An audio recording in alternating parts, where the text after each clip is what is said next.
The slave market smelled like silver coins and terror when she first broke her 6-year silence. Hoskuld Dala Colson stood frozen in the doorway of his storage shed, listening to sounds that shouldn't exist, whispered Gaelic syllables floating through wooden slats like smoke through fingers. His property, the woman he'd bought as damaged goods from Gilly the Russian, sat cross-legged on packed earth, teaching their son words from a dead kingdom. "Mather," she whispered. "Mother," the boy repeated it, 3 years old and learning secrets in the dark. Footsteps on wood, that sharp intake of breath when betrayal cuts both ways. 6 years of gestures and grunts, 6 years of playing mute while Viking silver weighted her neck. And here sat Princess Mel Corka of Munster, teaching her son the language of Irish kings. The candlelight caught tears tracking through dirt on her face. Not from shame, from relief. The words tumbled out now, a dam bursting after 2,000 nights of silence. She pressed the boy's small hand to her throat, letting him feel the vibration of sounds she'd swallowed since the slave ship left Dublin. "Olaf," she said in Norse, her first word to Hoskuld since he'd counted out 12 ounces of silver for damaged merchandise. The accent perfect, unmarred by her performance. "Your son needs to know who his mother was. Not Ireland because Mel Corka had learned the grammar of slavery. You exist only in past tense. How does an entire continent forget the systematic enslavement of hundreds of thousands of women, and why do you only know their captors' names?" We're about to work backward from that storage shed in Iceland, through slave markets and burning monasteries, to expose a human trafficking network that spanned from Dublin to Constantinople. But first, understand this. Every Viking sword came with an invisible price tag, measured in human flesh. The auctioneer's voice echoed across Hedeby's slave market as he announced the day's prime lot. Irish nobility, proven breeder, teeth intact. The words bounced off wooden stalls where humans hung price tags instead of names. 12 ounces of silver. That's what a woman cost in 821 when Vikings perfected the mathematics of flesh. Listen to those coins changing hands. Not the clean clink of commerce, but the wet slap of silver against sweating palms, counting out lives in portable weight. 1 woman equals 1 farm's annual output, equals 3 good swords, equals 20 sheep, equals nothing, because equations don't scream when you brand them. The Howth raid that year transformed Irish coastal towns into Viking inventory sheets. 300 people became. 3,000 pounds of silver became enough wealth to buy. 5 longships became the foundation of a trading empire built on torn families. The raiders knew their market. Young women brought premium prices. Nobility brought more. Beauty was a multiplier. Fertility proven by existing children could triple the base rate. But silver wasn't the only currency in this transaction. The infrastructure ran from Dublin to Damascus, a supply chain of human misery perfected over centuries. Viking traders knew which Byzantine merchants paid extra for blonde hair. They mapped which Cordoba buyers preferred educated women who could teach their children languages. They calculated transport losses like any other commodity. 1 in 5 dying on the ships was acceptable shrinkage. Just raise prices to compensate. Hedeby's slave market operated 6 days a week. The auction blocks wore smooth from thousands of feet, polished by terror into something almost beautiful. Merchants kept detailed records. Ages, origins, skills, physical condition, temperament. They noted which women stayed silent, which ones fought, which ones had already learned the grammar of survival. The slave merchant noticed something about her bearing when they brought Mel Corka to market. She moved wrong for damaged goods. Spine too straight, eyes too steady, silence too deliberate. Gilly the Russian had labelled her mute, probably trauma from the raid, but veteran traders knew the difference between broken voices and chosen silence. He'd bought her cheap in Dublin, a royal prize somehow overlooked in the chaos of cathedral burning and children screaming. Now in Hedeby, he sensed profit in her practiced emptiness. 3 marks of silver, triple the usual rate. Hoskuld paid it without haggling because something in her face promised secrets worth more than money. The transaction took minutes. The bill of sale specified Irish female, approximately 16, non-verbal, suitable for household work. No name recorded. Property doesn't need names. What happened next would haunt Viking trade routes for decades, though not in the way you'd think. The economics evolved with the market. Slavers learned to sort their cargo by skill sets, literate women to scriptoriums, musicians to royal courts, beautiful ones to brothels that called themselves hospitality houses. The pregnant ones sold as 2-for-1 deals. Children under 5 stayed with mothers to increase survival rates. Children over 5 sold separately for better margins. Dublin grew into Europe's largest slave hub west of Constantinople. The city's prosperity floated on a sea of stolen lives, each tide bringing fresh inventory from Scotland, Wales, England, Francia. Irish Vikings became Europe's primary wholesale suppliers of human beings, their longships refitted with cargo holds designed for maximum capacity. 50 women per ship, chains built into the hull, ventilation holes calculated to prevent complete suffocation while accepting 20% losses. Market days sounded like metal and weeping. The slave collars jangled with specific tones: iron for field workers, bronze for house slaves, silver for the especially valuable. Auctioneers developed a specialized vocabulary. Intact meant virgin, seasoned meant already raped, quiet meant broken, spirited meant still fighting. Premium stock meant young and noble and worth whatever price they asked. Mel Corka sold as quiet. 3 marks bought Hosculd 6 years of meaningful silence, a mute slave who understood everything and said nothing, who raised his son with gestures and expressions while swallowing the words that would have revealed her value exceeded any price in silver. But Mel Corka carried a secret worth more than any amount of silver, one that would take years to discover in a storage shed where whispered Gaelic would shatter the economics of erasure. For 120 days, the defenders of Dumbarton Rock counted their remaining water drops while 200 Viking ships waited below like patient vultures. The calculation was simple mathematics made from human suffering. Each drop of water equaled another hour of resistance. Each hour of resistance equaled another body too weak to fight when the gates finally opened. Listen to the sound of dying hope.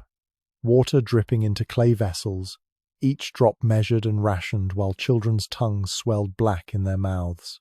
The splash echoing off stone walls where Altklut's nobility huddled, knowing their bloodlines meant nothing to thirst. 200 ships below meant room for 10,000 bodies. The Viking commanders had done this arithmetic before. On day 87, the first child died of thirst. Her mother's keening bounced off fortress walls, a sound the Vikings recognized as profit margin increasing. Dead children meant less food needed during transport. The siege wasn't about conquest anymore. It was inventory management. The Viking jarls knew their business.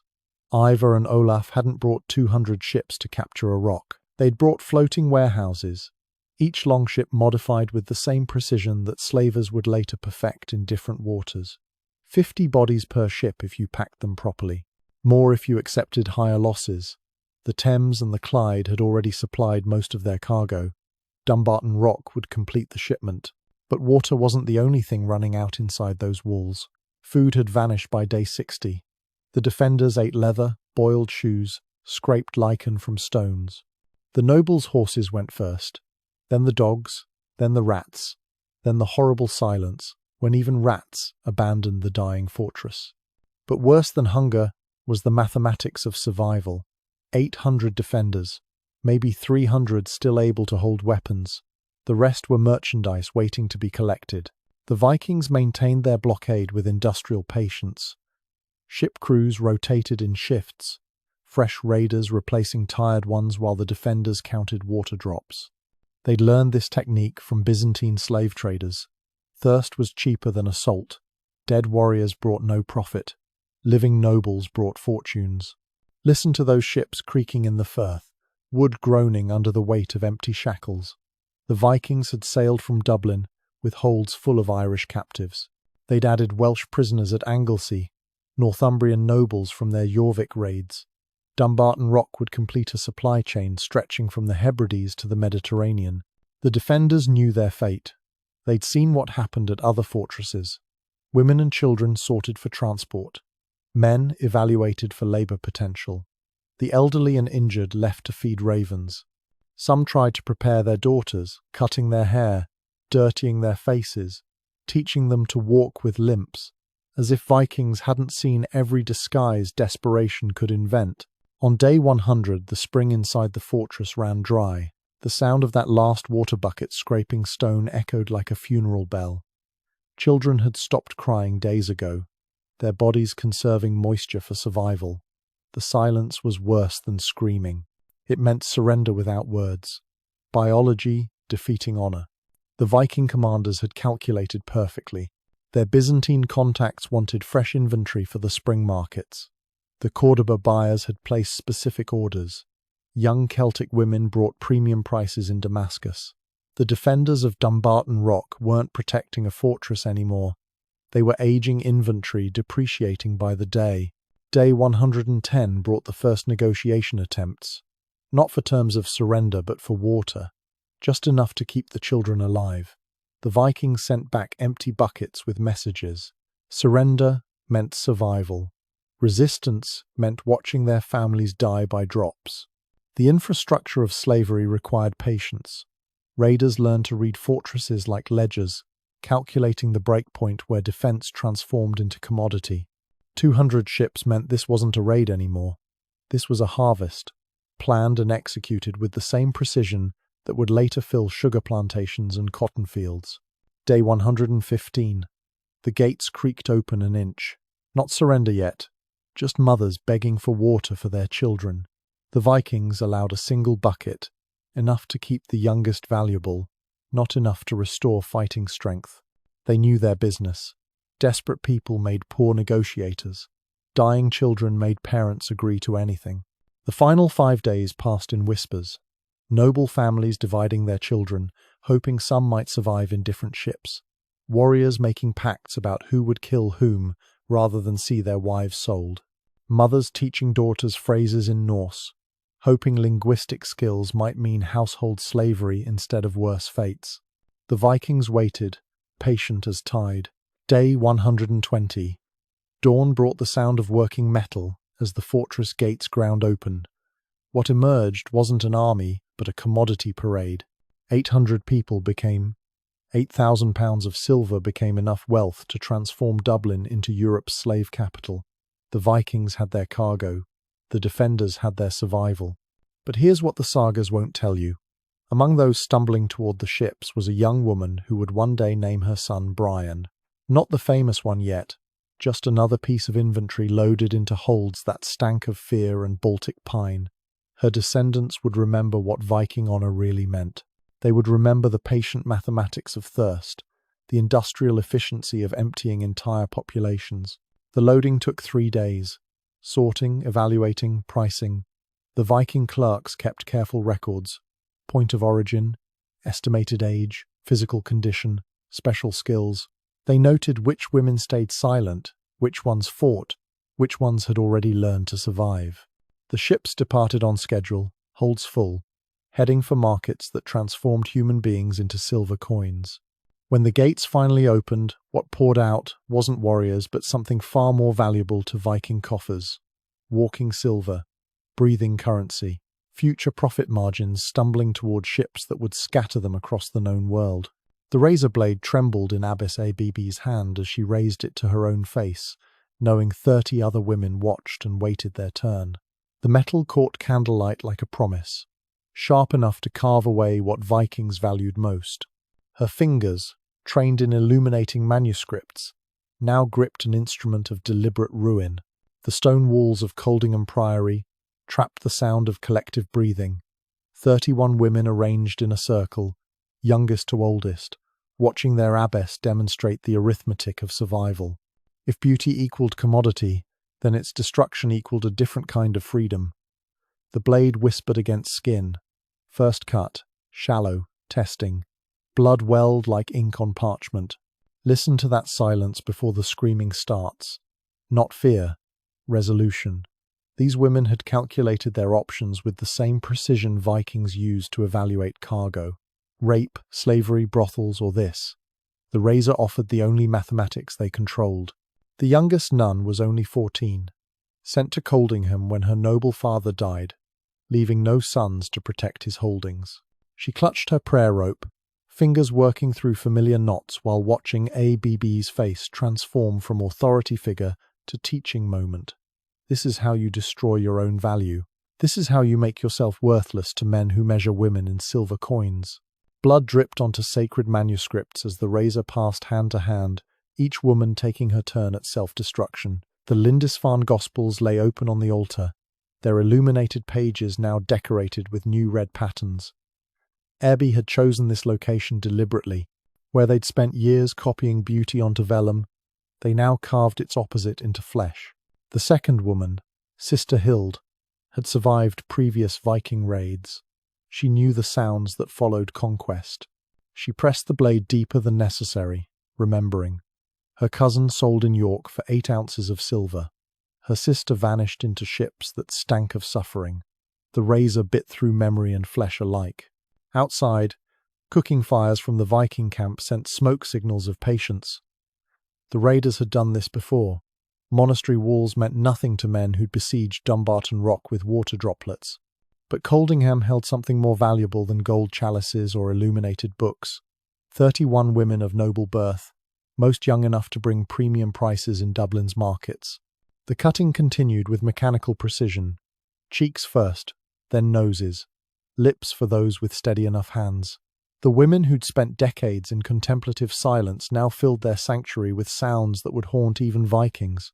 Not screams of fear, but statements of intent. We choose this. We choose how we become worthless.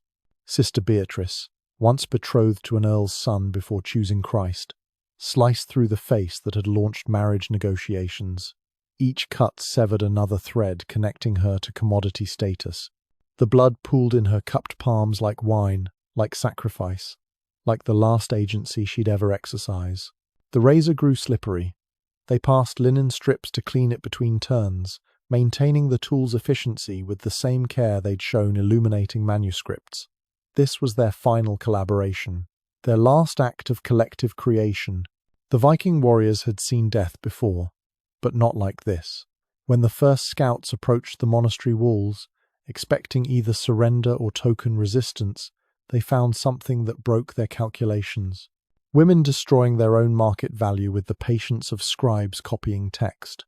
The systematic elimination of everything that made them worth shipping to slave markets.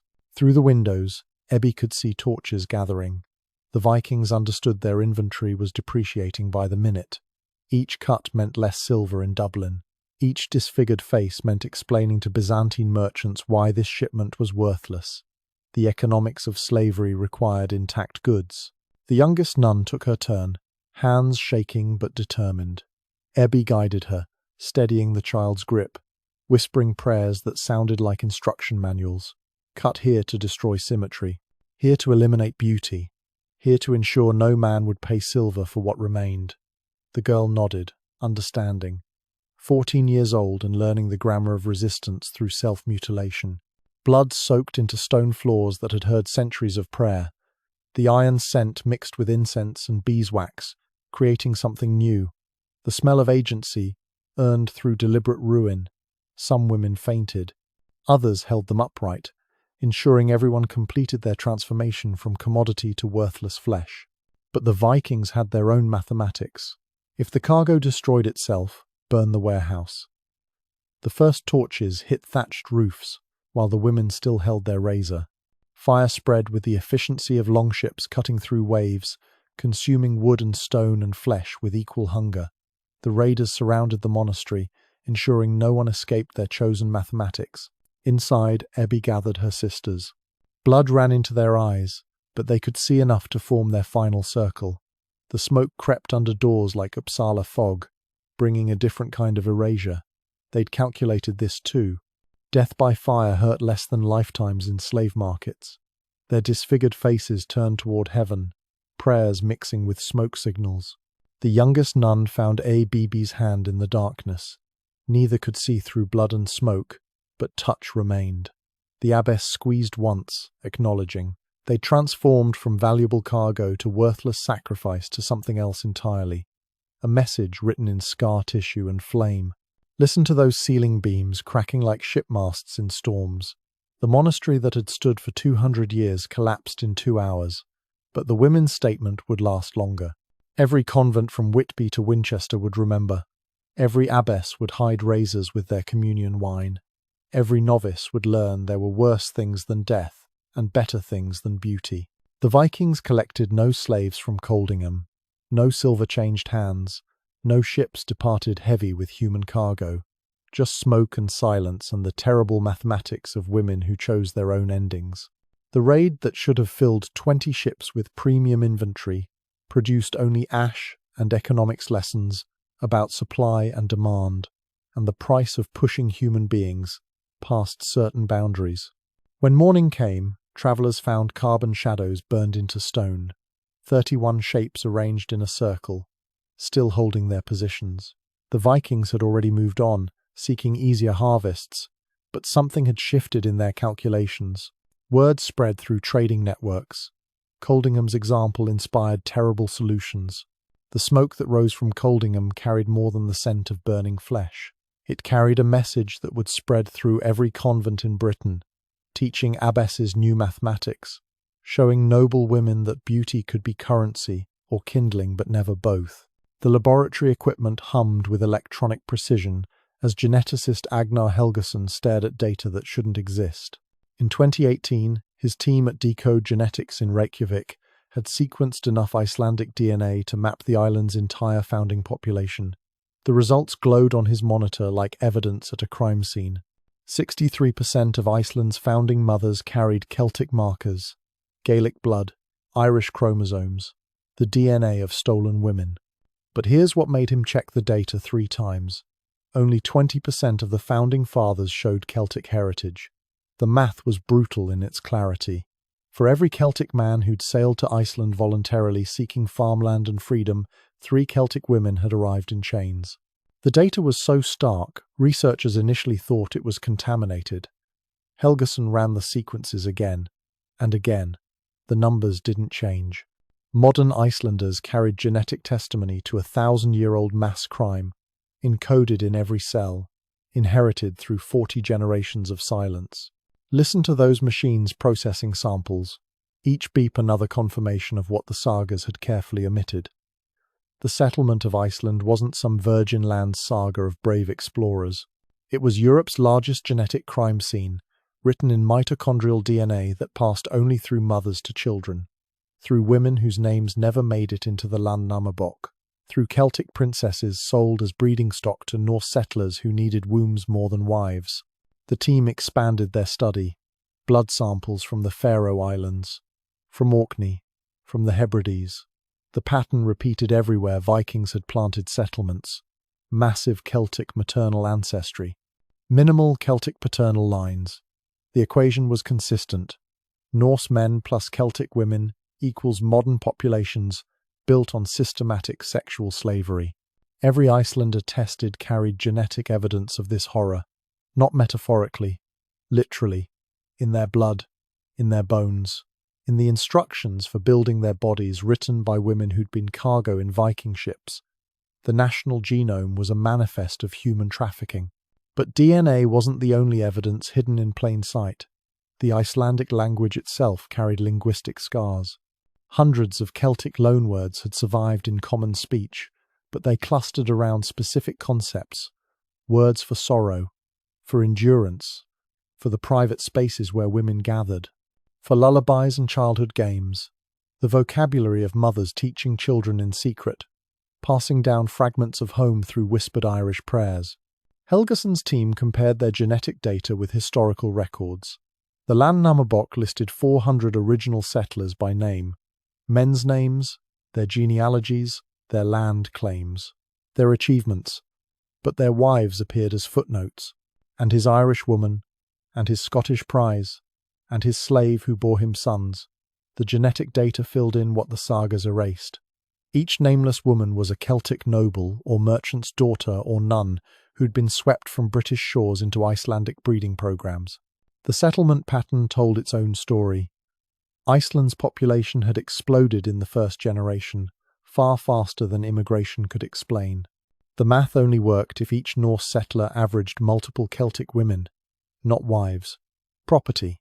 The genetic diversity suggested these weren't women from a single raid or region. This was systematic collection from across the Celtic world: Dublin slave markets, Hebridean raids, Scottish coastal harvests, all funneling human cargo to an island that needed wombs to become a nation. The research team published their findings in careful academic language. Genetic evidence suggests gender-biased migration patterns. Admixture analysis indicates predominantly female Celtic ancestry. Scientific euphemisms for mass rape. For thousands of women forced to bear their captors' children on an frozen island where no one could hear them scream in Gaelic. Modern dating apps in Reykjavik included a feature to check genetic relationships before meeting, preventing accidental incest in a small population. Every swipe right connected back to those ships full of Celtic women. Every match traced through 40 generations to someone who'd been sold in Dublin or stolen from Iona or bought with hack silver earned from monastery raids. The country's entire romantic infrastructure built on forgotten violence. But the genetic evidence revealed something else, something the Vikings hadn't calculated. Those Celtic mothers had won a kind of victory. Their DNA dominated the modern population. Their mitochondrial lines had survived and spread, while many pure Norse lineages had died out.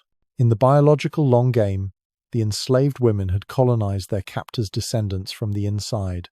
Every Icelander who spoke of Viking heritage carried more Celtic blood than Norse. The slaves had become the genetic majority. The research expanded to other Nordic populations. Norway showed similar patterns in coastal regions. The Orkneys were genetically more Celtic than Scotland itself. Wherever Vikings had settled, they'd done so using Celtic women as reproductive infrastructure. The famed Viking expansion wasn't just conquest. It was a breeding program using stolen wombs to populate stolen land. Helgason found himself staring at his own genetic results. His maternal line traced to Ireland, to some woman whose name had vanished but whose chromosomes had survived in every cell of his body. He was typing up evidence of his own ancestors' rape, publishing proof of her reduction from person to breeding stock, science forcing him to confront what saga writers had spent centuries obscuring. The lab fell silent except for machinery processing samples.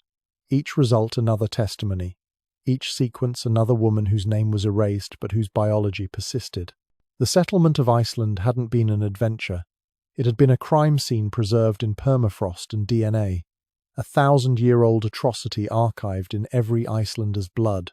The genetic data couldn't restore names or stories or dignity to those Celtic mothers, but it could prove they'd existed, that they'd survived, that their bodies had been the true foundation of Iceland's population, not the named settlers in the Landnámabók, but the nameless women in the ship's holds, not Viking adventurers, but Celtic slaves whose greatest rebellion was passing their DNA to children who would forget them. If Iceland's entire gene pool was evidence, what other Viking settlements were hiding similar genetic testimony? Norway's fjords, Sweden's forests, Russia's rivers. Wherever longships had carried human cargo, modern populations carried the proof in their cells. The Viking expansion had left a continental crime scene written in chromosomes, waiting for technology to decode what the sagas had hidden. The foreign woman's bones told a traveller's tale. Black Sea minerals in her teeth, Scandinavian isotopes in her final years, and cut marks on her vertebrae suggesting she didn't die naturally. When archaeologists opened the Oseberg ship burial in 1904, they expected to find one Viking queen. They found two women instead, one draped in silk and gold, the other arranged like furniture. Listen to those excavation brushes whispering across ancient bone, each stroke revealing another detail the burial party hadn't meant to preserve. The positioning told its own story. The richly dressed woman lay in the burial chamber's place of honor, surrounded by treasures meant for the afterlife. The foreign woman lay perpendicular, her body oriented not toward eternity but toward her owner. Even in death, she maintained her position as property. The archaeologists catalogued their findings with scientific precision. 15 horses, 1 decorated cart, 4 sledges, 5 carved animal heads, 1 oak ship, 2 women. The inventory listed humans alongside livestock and transportation equipment, because that's what the foreign woman had been. Not a companion, not a servant, grave goods, with a pulse. But the bones whispered secrets the Vikings never intended to share. Isotope analysis revealed the foreign woman's journey, like reading a travel diary written in calcium, born somewhere along the Black Sea coast. Childhood spent in a landscape of different minerals, different water, different air, then movement, always movement. The chemical signature in her bones changing as she was traded along routes that stretched from Byzantine markets to Scandinavian halls. The position of her skeleton suggested she'd been held down while someone worked the blade between her vertebrae. Quick, efficient, the kind of cut that comes from practice, from knowing exactly where to place metal against bone to ensure swift death, the kind of precision learned from slaughtering livestock. Alongside her lay another woman, this one wearing gold, silk fragments still clinging to her bones after 12 centuries. Her skeleton showed signs of cancer that would have killed her slowly, painfully, with the dignity afforded to Viking nobility. She died in a bed, surrounded by those who called her by name. The foreign woman had died on ship planks, held by those who knew her only as inventory. The burial goods told the rest of the story. Everything the noble woman would need in the afterlife. Food and drink, cooking equipment, weaving tools, sleds for winter travel, horses for summer. And one foreign woman to serve her for eternity, because Viking cosmology couldn't imagine an afterlife where noble women dressed themselves. But it was what archaeologists found in her stomach that revealed the full horror. Seeds. Specifically, cannabis seeds. Not hemp for rope making, but the psychoactive variety. The kind slave traders used to keep their cargo compliant during long journeys. The kind that made women stop fighting their fate. She'd been drugged before her murder, sedated like a nervous horse before slaughter. The noble woman's grave goods included combs and mirrors, items for maintaining beauty in the afterlife. The foreign woman's only possession was the knife wound between her third and fourth vertebrae. She'd been buried wearing what she died in. No grave clothes, no jewelry, no tools for the afterlife, because property doesn't need equipment. The ship itself became her confession booth. Tree ring analysis dated its construction to 820, the same year Mel Corka was sold in Hedeby, the same decade when Viking slave routes pumped fresh inventory through every market from Dublin to Damascus. This foreign woman had been cargo before she became grave goods, transported in the same kind of ship that now held her forever. Listen to those museum visitors walking past the display today. They see the reconstructed ship, the glittering treasures. The sign explaining this was the richest Viking woman's burial ever found. What they don't see is the foreign woman's bones, stored in climate-controlled drawers, labelled Grave Good B in the archaeological inventory. Even in death, she remains categorized as an object. The Oseberg burial revealed something more disturbing than murder. It exposed an entire belief system that classified some humans as disposable property, even in death. Not just slavery, but theological slavery. Spiritual commodification, the belief that some people existed only to serve others, and that this service obligation extended beyond death into whatever came next. Other Viking burials told similar stories. Bjar 581 in Birka, a warrior woman buried with weapons and honour, and at her feet, another woman, no weapons, no honours, just bones arranged in servile position. The Gokstad ship, a king buried with his treasures, and two women with cut marks on their bones, positioned to row him to the afterlife. Always the same pattern. The named and the nameless, the honoured and the owned. The foreign woman's DNA, when finally sequenced, confirmed what the isotope suggested. Pontic steppe ancestry, maybe Khazar, maybe Alan, maybe any of dozen peoples whose daughters disappeared into Viking slave routes. Her genetic markers appeared in modern Scandinavian populations, proof that she'd borne children before her transformation into grave goods. Somewhere in Norway, people carry her chromosomes without knowing their ancestor died as funeral furniture. But here's what haunts archaeologists: the precision of her death. This wasn't panicked murder, but practiced ritual. Someone, probably several someones, had done this before. Held down terrified women, found the right spot between vertebrae, made the cut that transformed a person into an object suitable for burial. They'd developed techniques, traditions, maybe even specialists who traveled between high-status funerals, providing this particular service. The cannabis seeds suggest she knew what was coming. The drug would have taken time to work. She'd have eaten them, understanding they were her last meal. Swallowed sedation because fighting was pointless when you're surrounded by people who see you as grave goods. The chemistry of resignation preserved in her stomach for 12 centuries. This burial revealed something darker than murder. It exposed an entire belief system that classified some humans as disposable property, even in death. The next body would tell an even more terrible story. Not just of women murdered for burial goods, but of women whose entire bloodlines were erased to create convenient historical narratives. Abbess Leofrun stood on Danish ships, watching England shrink behind her, knowing her life was now worth exactly 1/48,000th of a peace treaty. The wind carried salt and the stench of confined bodies while she calculated her value in silver. 48,000 pounds of Danegeld, and she was decimal dust in that equation. A rounding error wearing holy orders. The ship's planks groaned under the weight of human collateral. Not just her. 24 other noble hostages arranged like diplomatic chess pieces, each worth their precise fraction of Saxon surrender. The Danish commander had explained the mathematics while counting them aboard. One duke's daughter equaled 3 merchant wives. One abbess equaled 5 minor nobles. The currency of flesh had exchange rates. Listen to those coins clinking in leather pouches as Danish sailors discussed their passengers' worth. Not the clean ring of commerce, but the wet sound of silver still sticky with English tears. Leofrun heard them haggling over whether she'd bring more value ransomed back or sold forward to Hedeby markets. Her Latin education, her knowledge of manuscript illumination, her intact teeth, all assets in their calculations. But Leofrun had prepared for this possibility. The other hostages huddled in silk garments meant to preserve their nobility through captivity. Leofrun wore rough wool.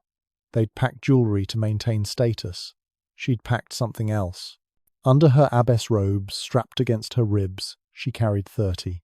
The Annals of Ulster recorded exactly 3 words about the Howth raid in 821. Great prey of women. That's it. 3 words to describe hundreds of lives torn from Irish soil. The same chronicler who spent paragraphs describing the patterns on King Niall's shield couldn't spare ink for a single woman's name.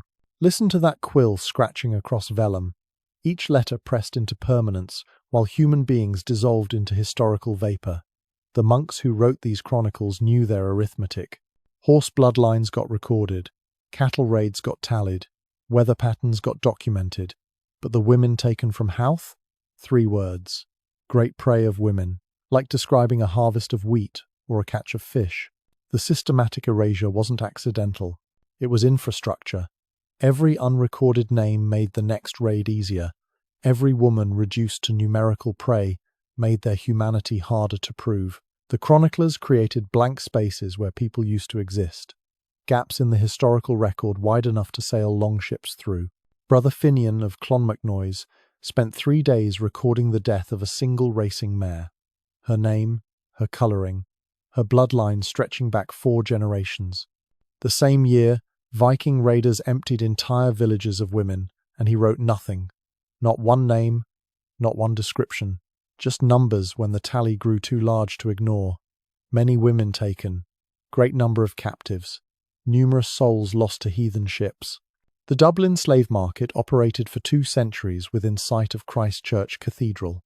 Thousands of women passed through those wooden gates. Irish nobles, Welsh princesses, Saxon abbesses. The church chroniclers recorded the cathedral's construction in exhaustive detail. Every stone's origin, every craftsman's name, every donor's contribution, down to the halfpenny.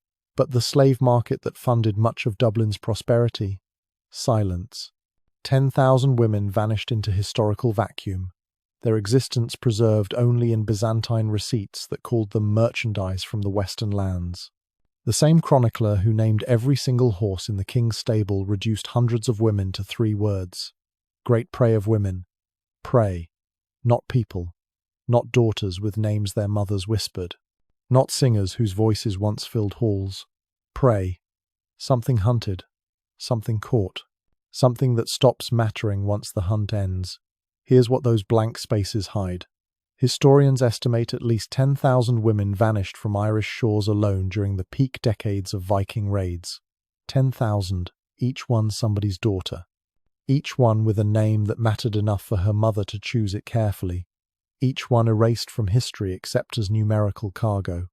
The chronicles recorded the names of swords, skull splitter, leg biter, bloodletter, but the woman who carried Olaf's children for 9 months?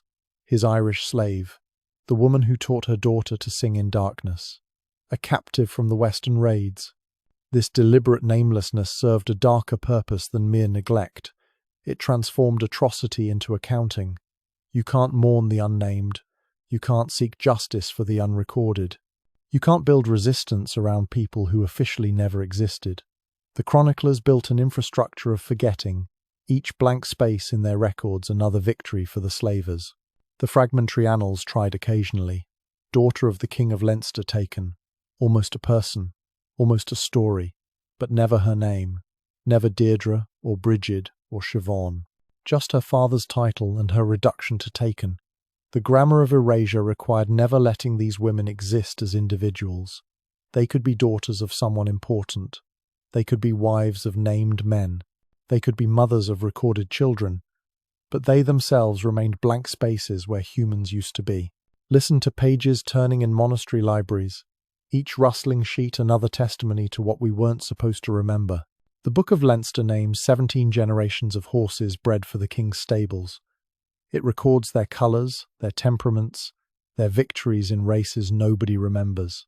But the 300 women taken from that king's own lands in 837?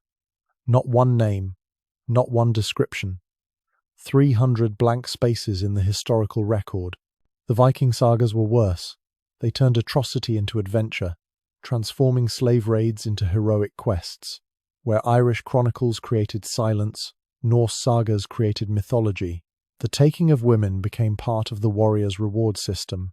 And he took many fine prizes, and his ship returned heavy with good cargo, and he selected the best of the captured women for his household.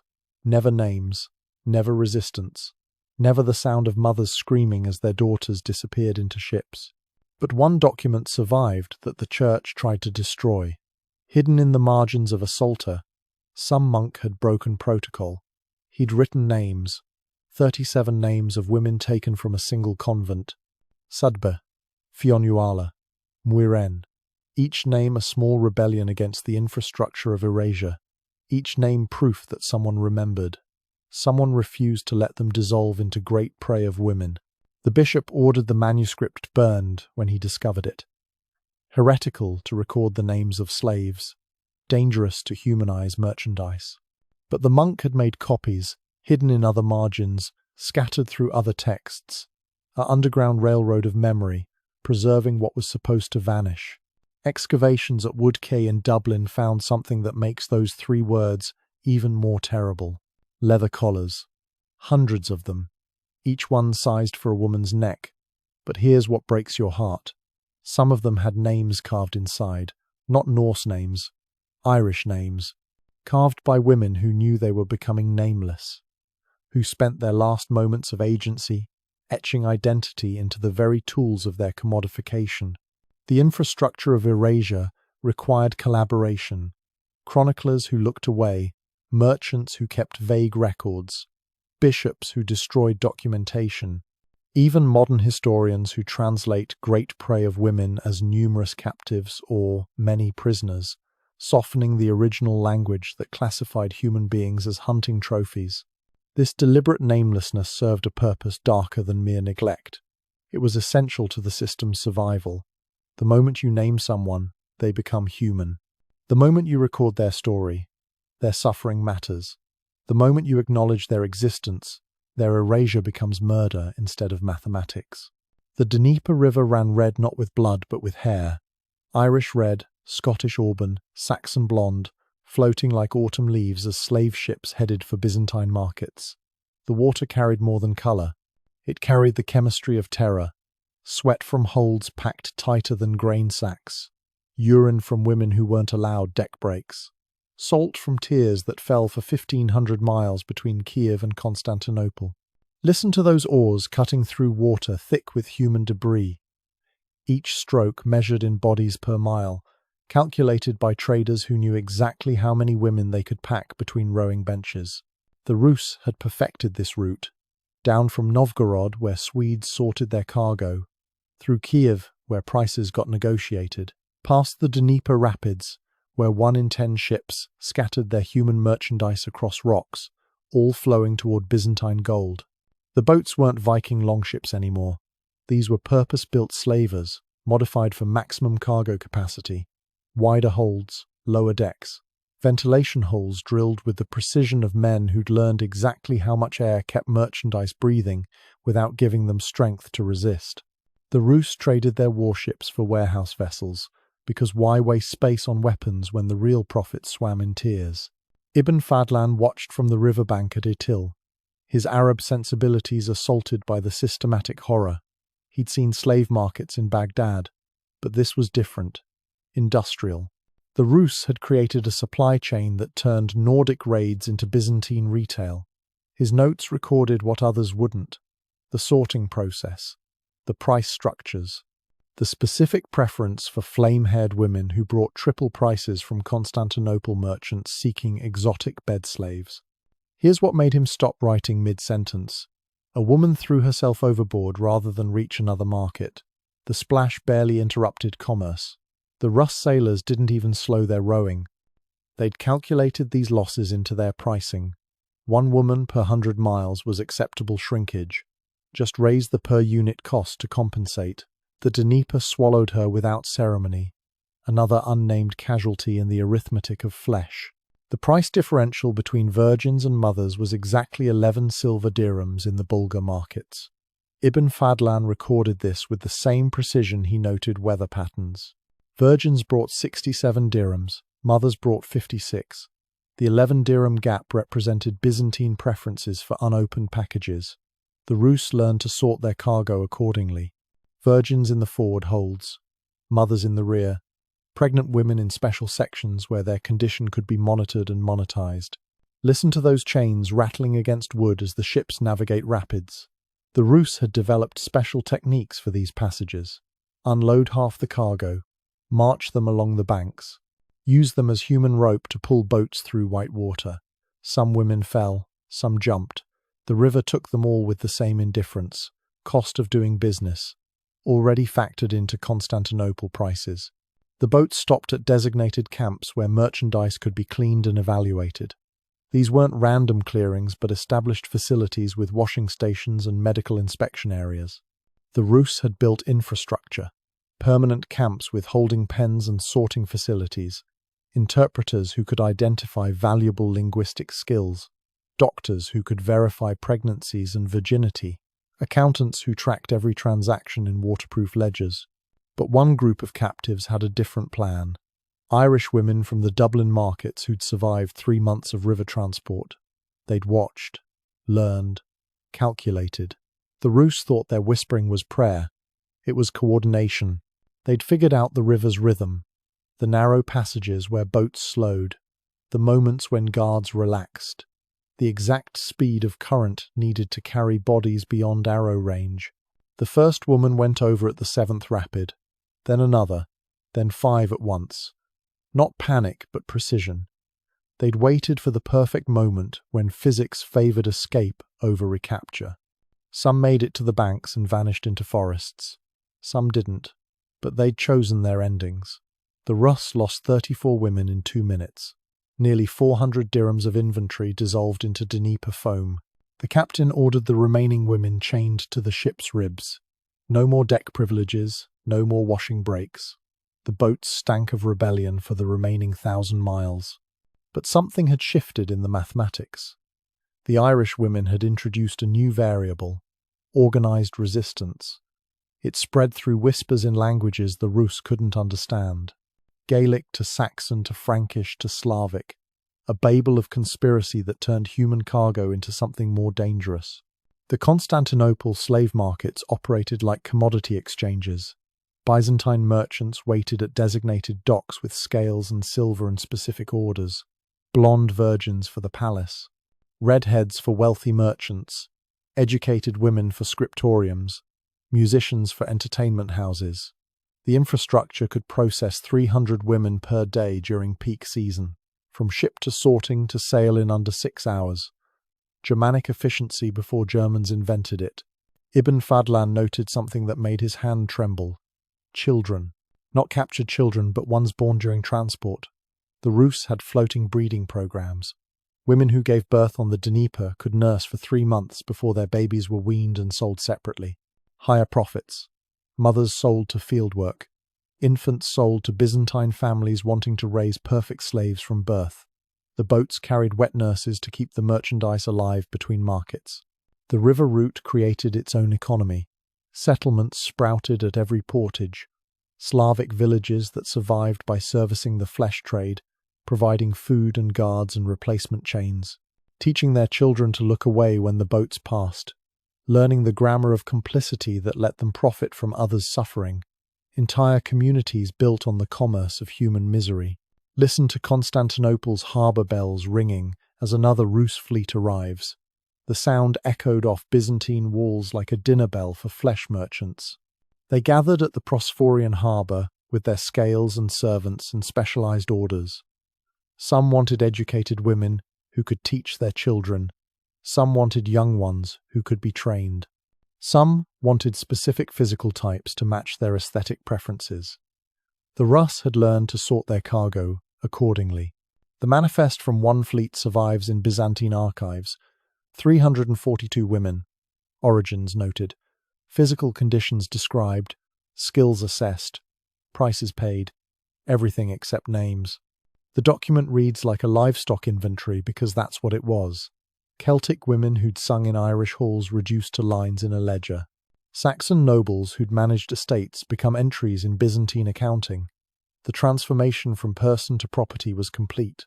But the women transported on the Denipa carried something that couldn't be calculated in dirhams.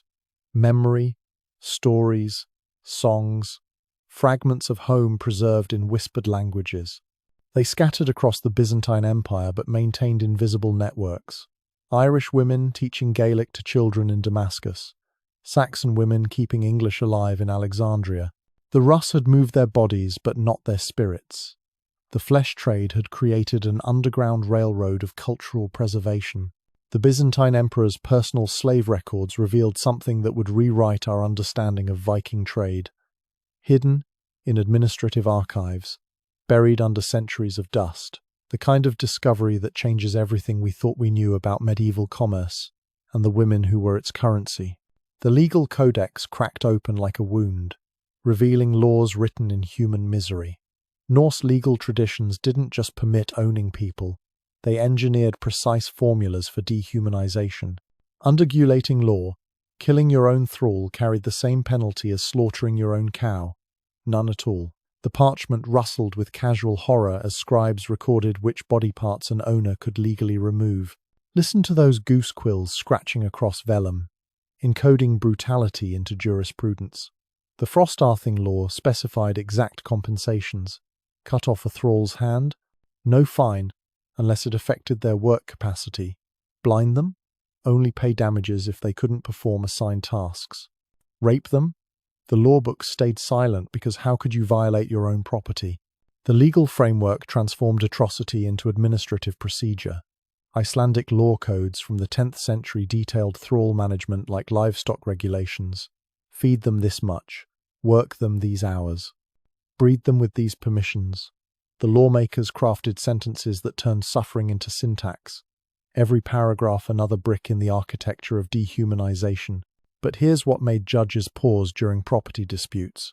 Female thralls who resisted faced legally sanctioned punishments the scribes abbreviated rather than spell out. The laws referenced tools, implements, procedures. Never the screams that followed, just notation marks indicating standard corrections applied. The kind of legal shorthand that let courts process human misery at clerical speed. The pregnancy clauses revealed the darkest mathematics. Any child born to a female thrall automatically became property of her owner. Didn't matter who fathered it. Didn't matter if conception came from rape. The law code spelled it out with contract clarity. Wombs were means of production, children were manufactured goods. The legal system had transformed reproduction into industrial output. Norwegian Thing assemblies heard cases where thralls sued for freedom. The law allowed it technically, but the procedures required impossible proofs, witnesses who were legally barred from testifying, documentation that couldn't exist for people bought in foreign markets, evidence of free birth from women who'd been stolen too young to remember their origins. The legal system created escape hatches too small for actual humans to fit through. Listen to those law speakers reciting codes at assemblies, their voices carrying across fields where thralls worked themselves toward early graves. The Gragas law book devoted more words to regulating thrall sexuality than to murder penalties. Owners could breed thralls like cattle, sell the offspring separately, use female thralls for household comfort without legal consequence. The euphemisms grew thick as blood, but one provision would backfire spectacularly when clever women learned to read between the lines. The laws permitted thralls to conduct business if their owners allowed it. Tiny loophole, meant for agricultural efficiency. Let trusted slaves trade eggs or wool at markets. Some female thralls discovered they could accumulate resources, slowly, carefully, coin by coin toward impossible freedom prices. The legal codes revealed regional variations in cruelty. Danish law set thrall testimony worth 1/7 of a free man's word. Norwegian law made it 1/9. Icelandic law refused thrall testimony entirely except in cases involving other thralls. The mathematics of credibility meant female thralls reporting rape needed 7 witnesses in Denmark, 9 in Norway. In Iceland, the crime was legally impossible because property couldn't testify against owners. Swedish law included something that made even hardened slavers uncomfortable: the right of first night encoded into property transfer regulations. New owners could verify the condition of their purchase through any means they deemed necessary. The law speakers dressed it in bureaucratic language: purchase validation, quality confirmation, asset testing, words that meant rape but sounded like commerce. The inheritance laws created generational horror. When male owners died, their female thralls passed to sons like furniture. Mothers watched their daughters inherit their enslavement. Grandmothers saw granddaughters born into bondage they'd endured for decades. The legal system had created perpetual motion machines of human misery, each generation automatically enslaved by the circumstances of their birth. But female thralls found ways to exploit the very laws meant to crush them. The codes required owners to provide basic food and shelter. Some women learned to define basic creatively. They couldn't be sold while pregnant or nursing. Some maintained constant pregnancy to avoid transport to worse situations. They could own personal items their owners gave them. Some accumulated enough trinkets to trade for information, for allies, for hope. The Icelandic law codes addressed thrall marriages with perverse detail. Owners could permit unions between thralls. Any children belonged to the female thrall's owner regardless of the father's status. But if a free man married a female thrall, the law created complications. Their children occupied a legal limbo, half free, half property. The law books filled pages trying to calculate fractional humanity. Listen to those things assemblies arguing about whether a thrall's testimony about another thrall's crime carried 1/9 weight or no weight at all. Hours of legal debate about the precise degree of subhuman status, whether female thralls could inherit from other thralls, whether their children could buy their mother's freedom, whether freedom purchased with stolen coins was legally valid. The machinery of law grinding human souls into legal precedents. The manumission ceremonies revealed how deeply law codes had embedded dehumanization. Freeing a thrall required specific rituals, public declarations, feast offerings. The former thrall had to be formally introduced to human status like they'd never possessed it before. But for female thralls, additional requirements. Proof they wouldn't become public burdens, male sponsors, guarantees of sexual propriety. Freedom came wrapped in conditions that ensured it never felt complete. The laws included provisions for runaway thralls that turned entire populations into enforcement mechanisms. Anyone could capture fleeing thralls. Anyone could claim finder's fees. The legal codes transformed every free person into potential slave catchers. Female thralls faced additional penalties, brandings, hamstringing, legal mutilations designed to mark them as flight risks. The law had made their bodies into billboards, advertising their own oppression. But the provision about thralls conducting owner-approved business created possibilities the lawmakers never intended. Some female thralls became skilled traders. They learned markets, built networks, accumulated resources their owners didn't track carefully. The law had created a loophole large enough for careful women to squeeze dreams through. These laws created a loophole that Mel Corka would exploit for years, hiding behind the very dehumanization meant to break her. If law codes said thralls couldn't speak in court, who would question a mute woman's silence? If regulations treated thralls as livestock, who would suspect cattle of planning rebellion? The legal system that classified her as property also made her invisible to suspicion. She'd found freedom in the spaces between paragraphs, in the silence between statutes. For 6 years, Mel Corka's lips never parted except to eat. 6 years of calculated muteness, while her son grew old enough to keep secrets. Listen to the silence she wrapped around herself like armor. Each unspoken word another stone in the fortress she built between her mind and Hoskuld's assumptions. The storage shed where she slept became her classroom after dark, where gestures taught what voices couldn't. She'd mapped the household's rhythms with a general's precision. When Hoskuld visited other farms, when servants slept deepest, when winter winds howled loud enough to mask whispered lessons. 3-year-old Olaf learned 2 alphabets traced in dirt, one for daylight when Norse runes meant survival, one for darkness when Ogham script meant identity. His small fingers following her movements, learning heritage through geometry. The child absorbed his double life like breathing. Norse in the hall where his father's people gathered, Gaelic in the shadows where his mother finally existed. She taught him counting songs from Munster, the names of Irish rivers he'd never see, which stars guided ships toward a home that lived only in her memory. Each lesson another act of war against erasure. But children aren't built for deception, and secrets have weight that small shoulders can't always carry. Mel Corka watched her son's mouth sometimes, the way his lips shaped Irish sounds when he thought no one was looking, how he'd catch himself humming Gaelic melodies and switch mid-note to Norse drinking songs. 3 years old and already learning the grammar of hiding. She'd created a child who existed in 2 languages but belonged fully to neither. The teaching happened in fragments, a word while grinding grain, her hands shaping sounds he'd repeat into barley dust, a phrase while gathering eggs, whispered between hen squawks. Full sentences only in the deepest night when Hoskuld's snoring provided cover. She rationed language like winter food, knowing too much too fast might spill from young lips at the wrong moment. Listen to those wooden walls creaking around their secret. The storage shed had heard 3 years of careful rebellion, 3 years of a princess teaching a slave's son. He was also a prince. The timber absorbed their whispers like it absorbed smoke from the central fire. If wood could testify, those planks would speak Gaelic. She taught him the important words first. Mathair, mother. Athair, father, though she never explained why that word tasted bitter. Seor, free, a concept he couldn't understand yet. Daor, enslaved, which he knew in his bones without translation. The vocabulary of their reality came wrapped in Irish sounds, as if naming slavery in her language might weaken its power. Some nights she'd hold his throat gently, letting him feel the vibrations of proper pronunciation, the difference between broad and slender consonants, how to roll an R like water over stones. The music of Munster Gaelic that Norse could never capture.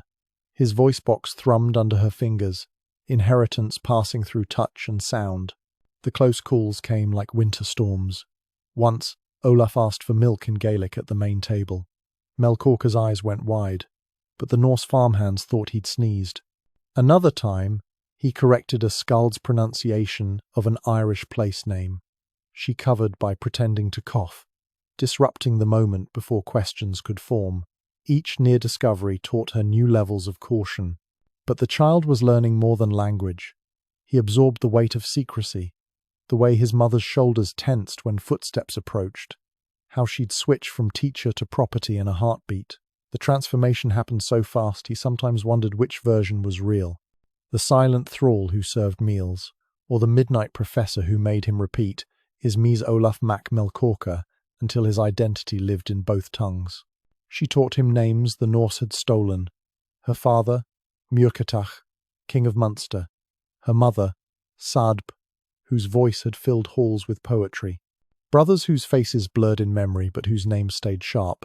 Donshad, Fionn, Brian, each name a small rebellion against the bill of sale that called her Irish female, non-verbal. The lessons went beyond language.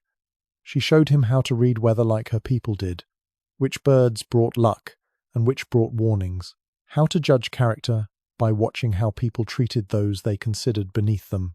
Lessons wrapped in Gaelic words but applicable in any tongue. Survival skills disguised as cultural preservation. Sometimes exhaustion nearly broke her silence. 3 years of performing muteness while her throat ached with swallowed words. 3 years of watching her son grow, surrounded by people who saw his mother as livestock. The pretense wore grooves in her soul deeper than any slave collar. But then night would come, and his small voice would whisper, "Oid Jemaith, am Hather," and she'd find strength for another day of silence. She taught him to recognize written Gaelic, though materials were scarce, using charcoal on bark when they could, tracing letters in spilled flour. Once, gloriously, with a stolen stylus on wax tablets that had to be smoothed before dawn, he learned to read his heritage in fragments, education cobbled together from desperate moments between survival tasks. The child's questions grew harder as his understanding deepened. Why couldn't he call her Mather in daylight? Why did she serve food silently while other mothers sang to their children? Why did his father own his mother like he owned horses? She answered in metaphors he might understand later. Wolves and sheep, winter and summer. The way ice could preserve things until spring came. Whether spring would come, she couldn't say. But questions weren't the only danger.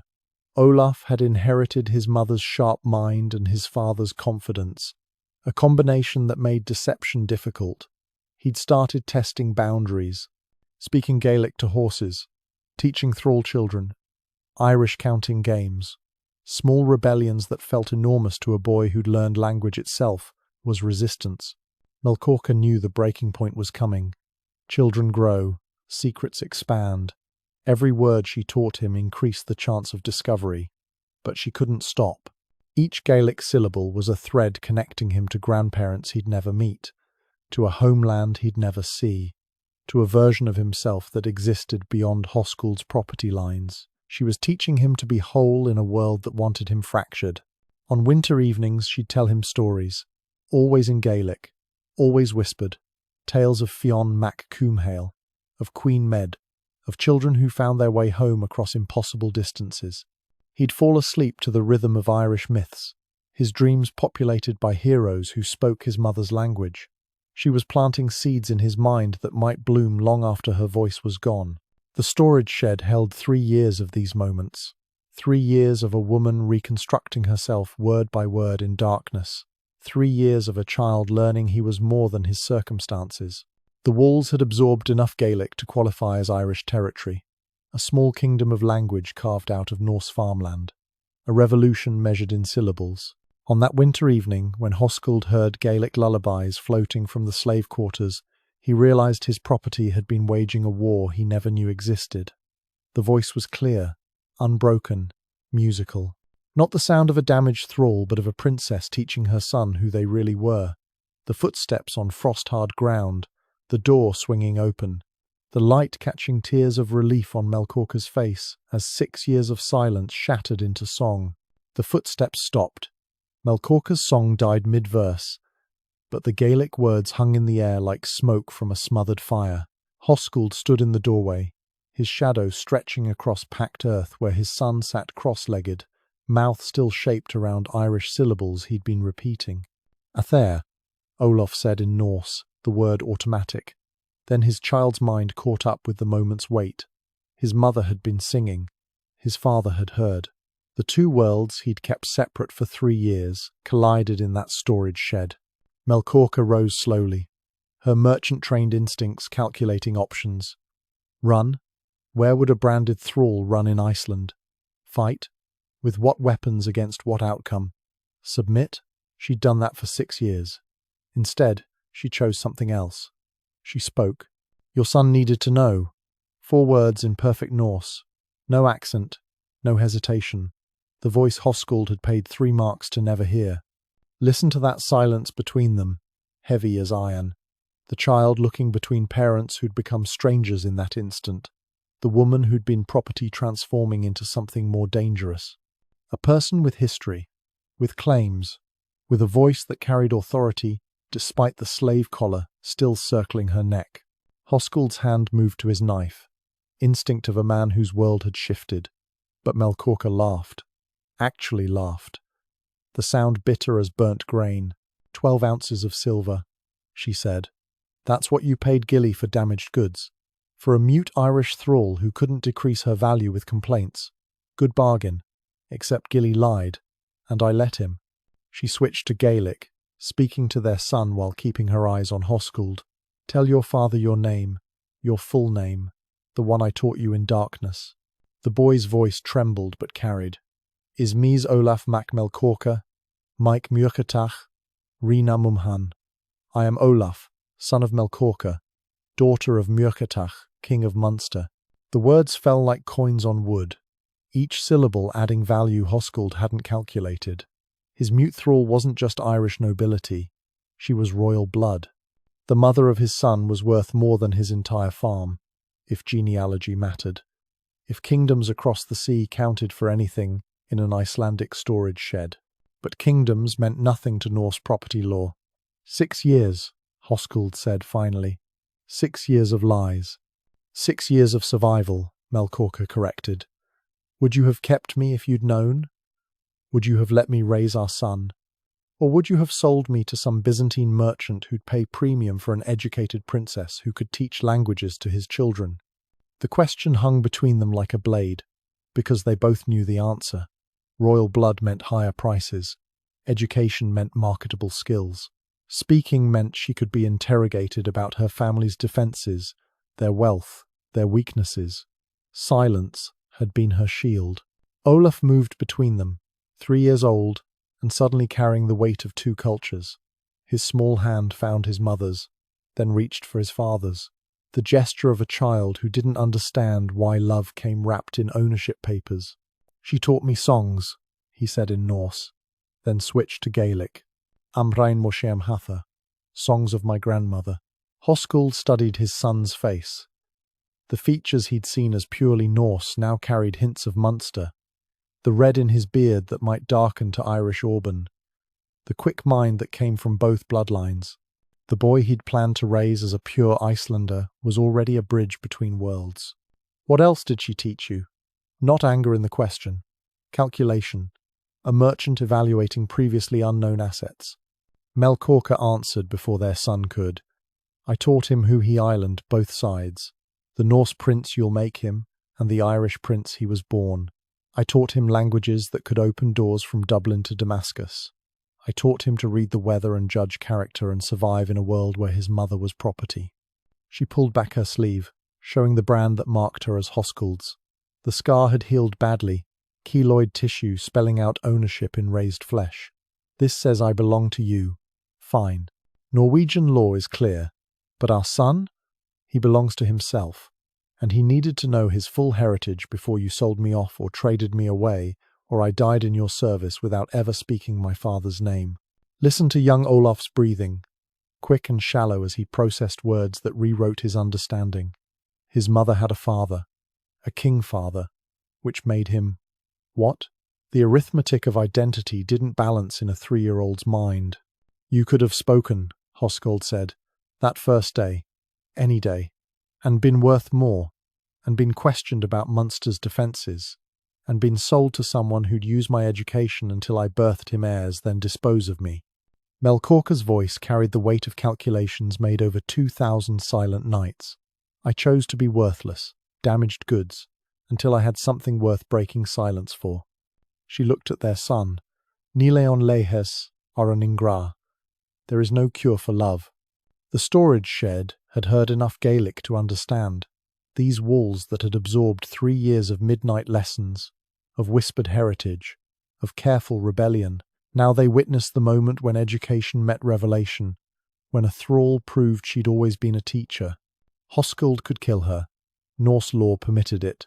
Property destroyed by its owner carried no penalty. He could sell her immediately, recoup some losses. He could brand her tongue, ensure she never spoke again. All legal options. All within his rights. Instead, he asked, "What was your bride price?" Before. The question cracked something in Mel Corka's composure, because bride price implied marriage, implied choice, implied a world where she'd been valued differently than livestock. 50 ounces of gold, 300 cattle, fosterage rights for 7 noble children, alliance with Munster's crown. Each item hurt to speak. The ghost wealth of a different life. My father negotiated for 6 months. The man I was to marry owned ships that traded from Limerick to Seville. And now? Now I'm worth what you say I'm worth. Property doesn't set its own price. But Olaf had been listening with a child's clarity. "You're worth all the words you taught me," he said in Gaelic, then in Norse, "and all the ones you still know." The calculation shifted in Hoskuld's eyes.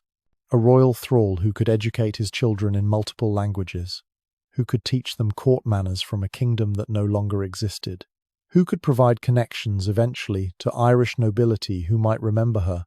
The mathematics of ownership suddenly included variables he hadn't considered. "The boy calls you mother in private," he said. "Not a question." "Mathair," Olaf confirmed, "and I call you Athair to the world. She taught me the difference between blood and law." Mel Corka waited. 6 years of patience had trained her to read Hoskuld's merchant mind. She could see him calculating the value of silence versus speech, the price of royal bloodlines versus damaged goods, the worth of a mother's education versus a thrall's labour. "You'll teach him properly," Hoskuld said finally. "Languages, history, trade routes, everything a king's daughter knows, but in private, always private. To the world, you remain mine, silent when I choose, speaking when profitable." Agreed. The negotiation felt like swallowing stones, but Mel Corka had won something. Not freedom, not dignity, but the right to give her son weapons disguised as words. The chance to arm him with education that might someday matter. Agreed. But he knows my father's name, my mother's voice, my brother's faces as I remember them. He knows he has family beyond your farm. Family he'll never meet. Family whose blood runs in his veins whether you acknowledge it or not. Listen to the sound of lives reshaping. The creak of wood accepting new weight, the whisper of a boy processing that his midnight lessons would continue but his mother would remain property, the specific silence of a woman who'd won a battle but remained captured in the war. Hoskuld left them there, his footsteps marking time while mother and son adjusted to a world where secrets had been revealed but nothing fundamental had changed. Mel Corka was still thrall. Olaf was still caught between worlds. The only difference was now everyone knew the price of silence. She pulled her son close, whispering in Gaelic because she could, because she'd earned that much. "Remember this night. Remember that speaking truth doesn't always mean freedom, but silence doesn't always mean surrender." The boy nodded against her shoulder, too young to fully understand but old enough to remember. Someday, he'd be Olaf Peacock, wealthy and respected, building his position on education received in darkness. But tonight he was just a confused child, learning that mothers could be owned, and princes could be property, and love existed in the spaces law couldn't touch. The candle guttered, throwing shadows that danced like the ghosts of Munster. Mel Corka had broken 6 years of silence, only to find her voice still wasn't free, but it was hers. And in the darkness of that storage shed, teaching her son murdered kings' names, that was worth more than 50 ounces of gold. The economics of revelation had concluded. Tomorrow, she'd serve breakfast silently, performing muteness for visitors and farmhands. But tonight, she sang her son to sleep in Gaelic, each lullaby a small victory in a war that would outlive them both. Because Hoskuld had made one miscalculation. He thought he was negotiating with property, but Mel Corka had spent 6 years studying him, learning his greed, his patterns, his weaknesses. She'd agreed to his terms because she could see decades ahead. to when their educated son would hold power, when Irish blood would flow through Icelandic halls, when the grandson of slaves would own more land than his grandfather had ever dreamed. She'd planted seeds in silence. Now she'd water them with whispers. And someday, long after brands had faded and bills of sale had crumbled, those seeds would grow into something that reshaped Iceland itself. The storage shed settled into darkness, wood groaning with the weight of truth revealed. But thousands of miles away, in Dublin markets and Byzantine ports, in monasteries stripped of daughters and villages emptied of wives, the same silence persisted. Because Mel Corka's story was one drop in an ocean. For every woman who found her voice, hundreds died wordless. For every Olaf who learned his heritage, thousands grew up believing their mothers were nothing more than livestock who'd birthed them. The Viking Age had built its golden reputation on the backs of women whose names were systematically erased. Mel Corka had cracked that silence, but only for herself, only for her son. The infrastructure of erasure ground on, processing fresh cargo, maintaining the mathematics that transformed people into profit. Her small revolution in that Icelandic storage shed mattered. Every word of Gaelic mattered. Every remembered name carved defiance into history's margins. But the machine that had swallowed her whole continued operating. Dublin's slave markets opened every morning. Byzantine merchants placed their orders. Norse law codes carefully maintained the grammar of dehumanization. Listen to that grinding sound. It's not wind. It's the noise of systematic horror being rewritten as heroic adventure, of sagas transforming atrocity into achievement, of historians carefully forgetting to mention that every Viking sword came with a price tag measured in women's lives. Mel Corka found her voice. But finding it and being heard were different things. She'd spend the rest of her life speaking carefully, strategically, always aware that her words were a privilege Hoskuld could revoke. Her son would grow powerful, but he'd never forget those midnight lessons when language itself was rebellion, when every Gaelic syllable was a small war against forgetting. The Viking Age wasn't built on dragons and gold. It was built on Mel Corka's silence and 10,000 silences like hers. Women who vanished from history except as footnotes, and his Irish thrall, and his Scottish woman, and the slaves who bore him children, nameless, voiceless, erased except for the DNA they passed to children who'd be taught to forget them. But tonight, in one storage shed in Iceland, forgetting had failed. A mother had taught her son to remember. A princess had refused to remain property. A small victory in an ocean of loss, but victories compound like interest. Each remembered name, each preserved story, each crack in silence's wall. The candle died. Darkness reclaimed the shed. But Mel Corka's voice had already escaped, carrying 30 years of stolen names into tomorrow. The economics of erasure had suffered its first loss. Not large, not complete, but enough to prove the machine could be broken. Word by whispered word,